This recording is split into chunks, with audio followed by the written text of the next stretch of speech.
Hey guys, welcome back to another Regular Dude Fishing video. I am the Regular Dude John. Hope all is well. We are down here at the Barkley Dam Power Station in Western Kentucky chasing some bait. I got my buddy Ron and my other fishing buddy Greg. And we're going to make a couple of day trip out of this to try to get some bait because bait is scarce in the river back home where we're from, down around southern Ohio. So we figured we'd come down here and see what's going on down here at Barkley. Don't have a whole lot of current. The water's low, but you know what? We'll see what's happening. So we'll get down in there and see if we can come up with something. Maybe there'll be some bass that we can cook up for supper because we're going to be here overnight. So we're going to have some bank chow. And we'll just see what the river gives up today. So enough blabbing. Let's get to fishing. Alright guys, I don't know how we're going to be able to see this, but I'm just using a little sabiki rig, pre-made sabiki rig with little shrimps on them. And we're just fishing this little backwater area here. Ron catching rocks over there. But we're just throwing it out into the current and letting it work. Giving it a few little twitches. Bringing it in. And we're trying to see if we can catch us any skipjack. Put them in the cooler. I'd like to go home with a cooler full.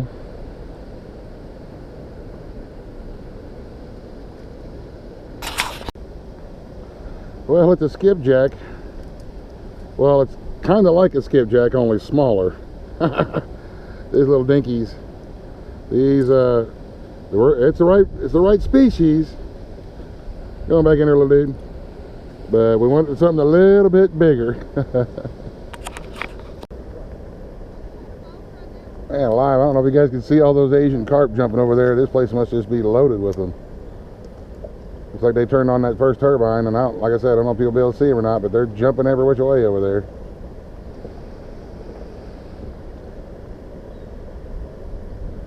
Bait fishing has been pretty slow. We're trying to grind out a couple, but all we've got so far is little bitty ones.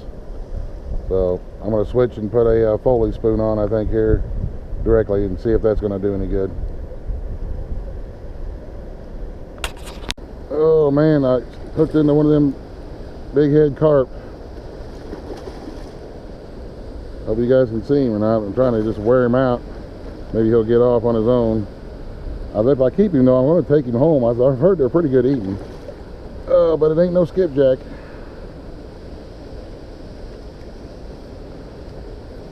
It ain't no skipjack, that's for sure.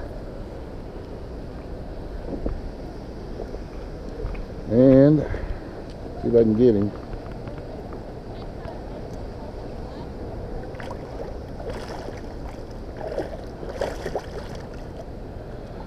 It's the first one I've ever caught.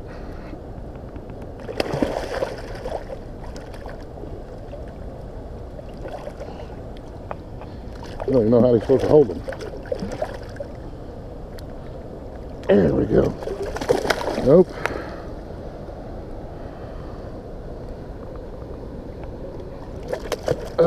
There we go. All right. Caught him on that little bitty rod and that little bitty sabiki rig. Big old Asian carp. My first one ever. Big head. I think that's a big head carp, not one of the silver carp. I think it's a big head. But we're going to put him in the cooler and take him home. Eventually we'll do a carp cook video.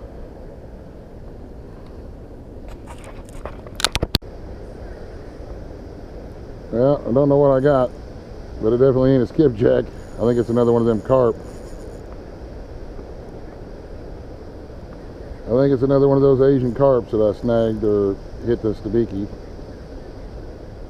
You know, they're really fun to fight though. I mean, this is fun. Not exactly what we're after, but I love it when my pole bends, and my pole's bending. Getting a little bit of ground on him anyway. Yeah, another one of them big head carp.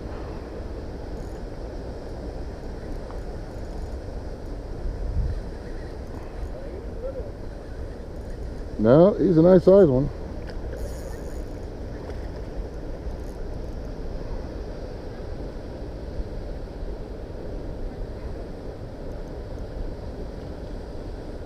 Try to wear him down a little bit. Like I said, I hope this is coming out in the camera all right. And I'm not quite sure what the laws are in Kentucky, but I don't think you're supposed to put them back in the water if you catch them. If you can't, if they get off, then that's okay. But I think if you get them to the bank, I don't think you're supposed to put them back in because they're an invasive species. I think you're going to have to go in the cooler. I'm not going to waste him. So let's see. I grabbed the last one like this.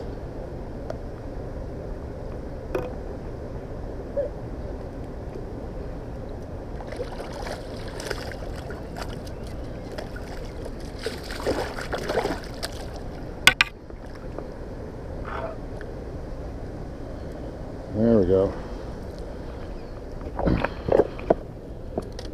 Man, he's probably 8 pounds, maybe 10 pounds. They're fun to catch on this little bitty tackle though. Look at how ugly they are. Well, we got him in, so we put him in the cooler. Get this hook out of him here. Anyway, there you have it. Asian carp number 2 while we're skipjack fishing. Craziness, man. We don't have this stuff back home, so we're gonna figure it out whenever we get them home.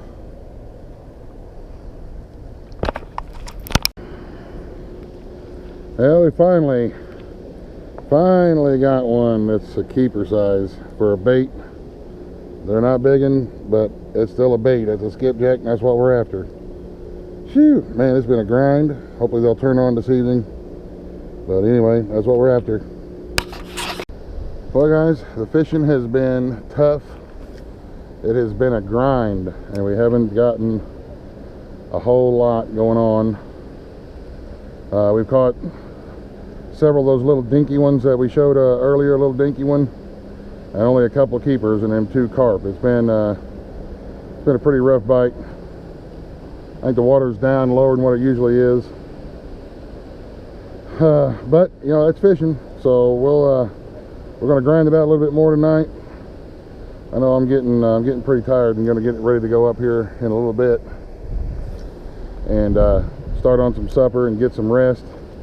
And then we'll be back out here either right before or right at daylight to try to see if we can catch some more bait. But you know what? This is what we do for the bait. I can't see myself keeping those little bitty dinky ones. I mean, I know they'll probably work good for bass bait, but I've got other things that'll work for bass bait, and I'm catching catfish bait, and I don't want to keep the dinkies, man. I don't feel like a very good fisherman when I'm keeping little dinky babies, you know. So I'll throw the dinkies back, and I'll keep them if they're, you know, 9 or 10 inches long. Then that'll be a decent sized couple of pieces of bait.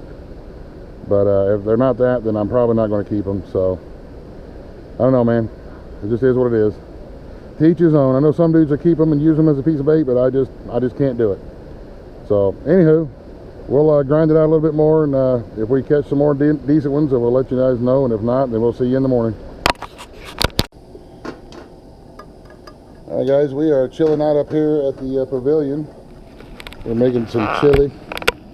I'm browning up our deer meat right now. Ron's opening up a couple of cans of tomatoes and chili beans, and we got our seasonings and spices we're going to throw in there. Just because we're not at home doesn't mean we don't want to eat home cooked meal. So, and we got all the fixings to go with it, crackers and cheese and all that kind of stuff. This pavilion is pretty nice, man. This is pretty nice down here. We got restrooms right over there that you can get water. We're going to make up a pot of coffee here real quick, and then we're going to just chill out under this pavilion. I don't think they'll let us set up a tent or any of that kind of stuff out here.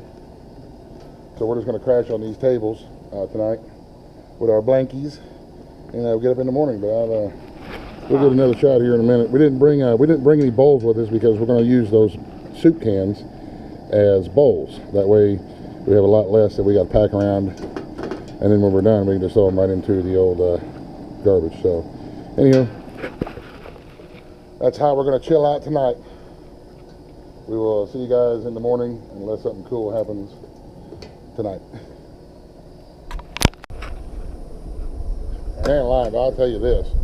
You guys that live around this area here at Barkley and Kentucky, you guys are spoiled rotten. Holy crap, this is nice out here, man. Look at this. Usually we're digging mud and sand and stuff out of our foods. We got our coffee pot going, our stove, everything's level on a table. We're not using rocks and twigs to balance them out. Woo-wee. Look at that chili. It is awesome.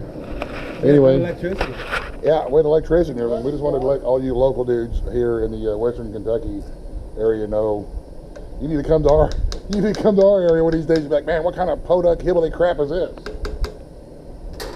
Anyway, we're having a great time, and going to get some Z's, and then we're going to get up and give her hell in the morning.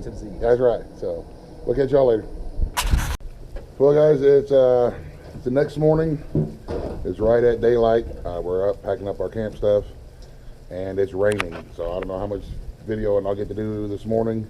Hopefully it'll let up a little bit and I can make a little bit more of the fishing video. But you know, with this little bit of rain, it ain't going to stop us. We came here for a reason, and we're going to get back down there on the riverbank and see what we can do. So hopefully I can turn the camera on at some point and keep you guys posted on what we got going on. It was a good night.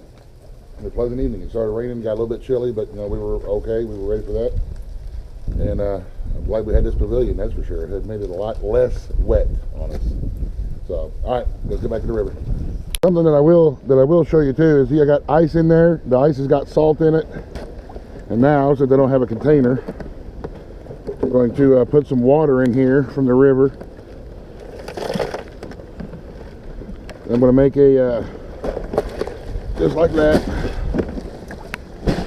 Going to make a slushy bath. That'll lower the freezing temperature of the water, and that makes a slurry. I put the fish straight down into the slurry, and it kind of shock freezes them a little bit. That's a trick that I learned from Mr. Steve Douglas and Mr. Chris Souders. We want to take good care of the bait from the minute we set the hook to the minute we put it back onto the hook. We want to take good care of it. So using this ice water salt slurry helps preserve it. It shocks it and it freezes it really, really quickly, and it keeps it from going bad. Well, guys, Barkley is a beautiful place, but right now we're the second week of September 2017. It's a bust. There's nothing down here. There's no bait, so we're going to pack up our stuff and hit the Tennessee River over on the Kentucky Dam and see if we can find anything over there. So we'll see you after a while. Alrighty, guys, we are over here at the Kentucky Dam on the Tennessee River. We're going to try to get down in there. It looks like they got their turbines running a little bit faster than they did over on the Cumberland River. So we're going to get down in there and see if we can't maybe get down on that little cofferdam and fish those current seams and see if there's any skipjack or bait down in there. But all we can do is get our hooks wet, and it's raining again. So we'll do the best we can to make the video.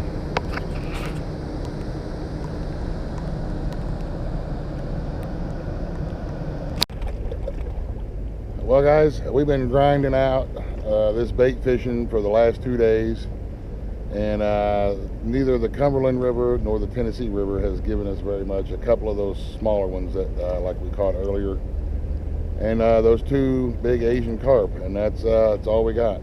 And that's the reality of fishing. Sometimes they're on, and sometimes they're not. This particular summer has been just really difficult to find and catch bait.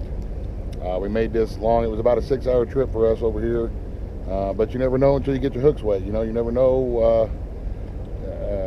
Explore new water and try to learn new areas. And there's skipjack in here. I know from talking with other people, just not right now. Everything's hard to find. So anyway, like I say, that's the reality of fishing. If anything else cool happens, I will turn the camera back on, but I really don't expect it to. So we're probably going to end it right here. So thank you very much, you guys, for watching.